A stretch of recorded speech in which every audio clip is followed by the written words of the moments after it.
syempre may sariling buhay at saka dynamics itong ICC in terms of prosecuting these people. Pero pwede ba kunwari, miski hindi na tayo member ng ICC, thank you to Rodrigo Duterte for single-handedly doing that. Kunwari pwede bang mag-intervene yung Philippine government and say, teka muna, you don't have to step in. We ourselves can prosecute any one of these 8 named co-perpetrators. Pwede bang mangyari yan? Pwede. Of course, subject to some concerns that we are no longer a member. Yun yung isang point eh. But any member state supposedly would have that option to, kumbaga, kind of intervene at sasabihin niya, oh, ito na yung mga ginagawa namin, wag nyo nang ipagpatuloy ito. They can appeal either to the prosecutor or to the chamber. Kumbaga, kapag nakapending na yung kaso, edi pupunta siya sa chamber. Pero kung investigation pa lang, pupunta siya sa prosecutor. Yung issue nga lang sa pagiging non-member ay yung personality. So, kikilalanin ka ba? Pero I think kikilalanin naman yung Pilipinas. Unfortunately, kaya member states yung kumbaga, pwedeng mag-intervene. In fact, a representative of the Assembly of States Party, so ito po yung mga miyembro ng ICC, should be present in court. Yung isang, di ba maraming mga upuan yun, parang grupo-grupo, yung isang area doon, pang ASP. They can sit inside the courtroom, either to observe, to give their views. So anyway, ang pagkilala nun, kapag may sinabi ka sa korte, ay susundin mo or gagampanan mo, gagawin mo. So pag sinabi mo, uy, kaya naman namin itong imbestigahan, yung premise, o sige, imbestigahan nyo, gagawin mo talaga yung investigasyon. Hindi yung pwedeng loko-loko lang na, oh, gagawin ko to. Tapos dahil hindi ka member state, hindi mo gagawin. Kaya may ganun lang akong nakikita na paano kaya kung pumunta nga yung Pilipinas? Because no former member state has essentially gone to court na katulad natin. Yung mga umatras dati, talagang naging hands off na or hindi na nakarating ng korte, yung Burundi. So, wala silang kaso na katulad ng kay Duterte. Kaya, wala silang problema. Eh di, out na kami dyan. Mukhang nag-withdraw na rin yung Hungary, pero hindi naman na din natuloy yung investigation yata sa kanila. So, totally walang engagement with the court. Tayo lang ang former member na may continuing engagement with the court. Ito paki-elaborate nga Attorney Chris yung common plan to neutralize alleged criminals through violent crimes including murder. 'Di ba? Doon pinangalanan nitong 8 na kasapakat, kasabwat. Actually, in terms in Filipino, co-perpetrators, mga kasamang mga may pakana or hindi sila nag-implement, 'di ba? Perpetrators eh. Oo. Well, okay. Yung indirect may ganun lang, yung direct at saka indirect. Kumbaga, indirect, indirect ito. So yun nga, ano yung, kasi basically, ang understanding ko as a layman, dahil common plan yan, hindi naman pwedeng hindi mo pangalanan yung iba. Kasi how would you execute a common plan kung wala ka ibang kasama? Hindi ba? So sila yon. Correct, oo. Okay. Kaya lang, ito kasi yung appreciation din, kung baga anong level ng ano mo. Yung common plan, hindi naman kasi ito yung parang ang ina-announce, parang ang tingin natin ay Board of Governors, ano ba? Board of nag-meeting yung their heads coming together tapos tara, pumatay tayo. Sabi ni chairman of the board, ito gagawin mo, ito gagawin mo, ito gagawin mo. Pwedeng, hindi kasi ganon sa mga criminal enterprise. Posibleng meron diyang particular roles. Kung siguro, may mga nanonood pa ba ng The Godfather? Yun ba yung ganon? So sa The Godfather, meron kang parang kanang kamay, tapos meron kang consigliere. Tama ba yun? Yung consigliere, yun yung lawyer mo. So ito, kay Vitaliano Aguirre, parang yun yung sinasabi niya. Lawyer lang ako. At kalimutan ko kung sino nag-play ng character na to eh. Pero meron abogado, di ba? Si Sunny ba? Ano ba? Yung character na tagapagligpit, tagapaglinis nung, kumbaga, quote-unquote, kalat. So, posibleng wala siyang role doon sa patayan per se, yung sa sinasabi ni Aguirre, pero ang role, ang dapat siguraduhin niya, walang makukulong.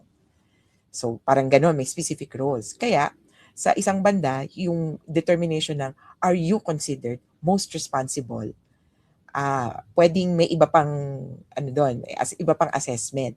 Kasi sa ICC, yung parang ikaw ba yung most responsible? Kung may kakayahan ka to prevent or to stop the killings. So for now, what I'm saying is, this is a list of people who were alleged to have key roles in the plan. Pero iba pa yung sino yung pinaka-responsable.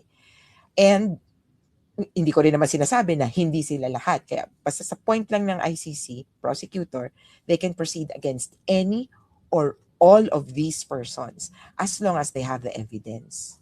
Okay. Bilang panghuli, Attorney Chrissy, if you may offer a piece of unsolicited advice dito sa 8 co-perpetrators, what should they be doing at this point? Aside, of course, from issuing press releases disputing it, di ba? Wala ito, basahin ko lang muna kay Bongo. Sabi niya, I dispute these allegations which are entirely unfounded, one-sided, unfair, and bear no relation to the reality of my roles and responsibilities during my service as Special Assistant to the President from June 2016 to October 2018, as well as Executive Assistant to the Mayor of Davao City from 1998 to 2016. Sabi niya, let me be clear. At no time did I have any involvement in, knowledge of, or authority over these allegations. Okay, basically, wala akong kinalaman dyan. Okay? Dapat ba maghanap na ng mga abogado ito? Isa-isa. Yes. Oo, ako. Una, baka iba din kasi yung appreciation nila of the crimes. Parang baka ang inisip nila, wala akong kinalaman sa patayan. Abay, oo talaga. Wala kang kinalaman. Sabihin na natin na dun sa kaso ni Kian de los Santos, he in fact has been named as one of the victims in this case. So wala na. Kumbaga, wala na. Huwag na tayong magpanggap na isa siya sa mga biktima. Yung insidente ay kasama sa 49 incidents. So, sa kasong yun, wala naman tayong nakita kay Bongo, hindi naman siya on-site, etc. Pero baka kailangan may magpaliwanag sa kanya kung ano ba yung crimes against humanity. Kasi hindi lang to simpleng may pinatay, ako ba nag-utos niyan? In fact, actually kay Duterte din, sasabi niya, sino ba yung si Kian? I don't know him, ni Ho, ni Ha. I don't know him from Adam, from Eve, ganyan, di ba? Na, sino ba itong mga pinatay? I don't know. Pero ang mas importanteng fokusan, alam ba niya nagkakaroon ng patayan? Alam ba niya na may reward system? Alam ba niya na may... Yun yung crucial, Yun yung hindi niya sinasabi. Kaya weird din yung phrasing kasi I don't know any about these allegations. But anyway, kung hindi na natin sisinsinin yung grammar niya, yung English niya, essentially ang sinasabi niya, utusan lang ako. Baka kailangan niya pong i-record figure dahil hindi gagana sa international law yung simpleng I was following orders. Because if the orders were wrong, you are not shielded by that. Related dyan sa huli mong binigyan, Attorney Chris, yung follow-up question ko. So, big factor ba yung alam mo nangyayari pero wala kang ginawa? And you were in a position to do or say something? Yes. Para sa karamihan, ang tingin natin dito parang command responsibility. Pero dito sa kasong to kasi, hindi to simpleng command responsibility na may ginagawa yung mga nasa baba. Diba? Ganun kasing command responsibility. Ikaw yung boss, may ginawang kababalaghan yung nasa under mo, wala kang ginawa. Dito ang kwento kasi, kasapakat sila. Part sila in some way or another. Maaring si Bongo, ang alam niya lang ay reward system. Hindi niya alam na how the killings are being committed. Like, yung nanlaban, yung side naman yun, si Bato de la Rosa ang may alam. Wala siyang alam kung magkano. Hindi ko na pakailaman yan, ha? Basta dito ako sa how the killings are to be conducted. Pwedeng yung isa naman, saan tayo hahanap ng, yung killer? Saan tayo hahanap ng mga hitmen? Pwedeng yun yung alam niya. Essentially, may pagpaplano packets of instructions na maaring hindi talaga nila pinag-board meetingan pero nabuo kahit paano. Okay. Tapos dito kunwari sila kasi pwede ba nilang sabihin na kunwari yung mga dating pulis In-implement lang naman namin yung utos. We were just doing our job. Pwede ba yun? Yun nga, hindi rin. Kasi kung yung illegal yung instruction, aba, hindi naman pwede yun. Ang nakikita ko lang na isang pwede nilang sabihin, no, under duress or mental incapacity. It's not only that inutusan ako, kundi under duress, papatayin yung pamilya ko. Parang ganon. O kaya, it's my life at stake. Hindi ubra yung may career. Dapat talagang super, pwede rin pala, no? Pwedeng sabihin na hindi ka mapopromote kung hindi dumami ang patayan. No? Or hindi Oo. dumami yung kulungan. Pwede. Well, let's see how they will argue this. Pero yung under duress is one of the grounds to exclude criminal responsibility. Sige, ayan, may ano na, No. suggestion. Free legal advice na naman from Attorney Chrissy, no? Oo. Minsan nagdududa na ako si Attorney Chrissy eh.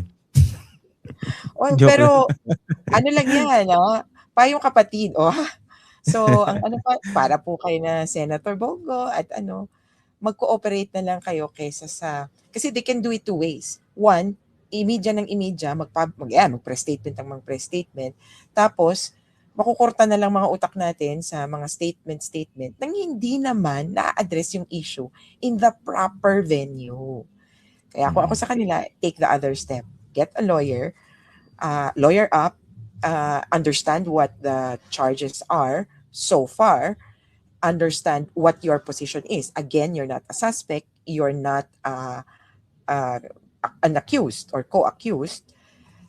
You have to and you can participate in the ICC investigation so that some factual matters can be cleared. Kasi parang clearance, i-clear ko yung pangalan ko, hindi ako PMS. Why not, di ba?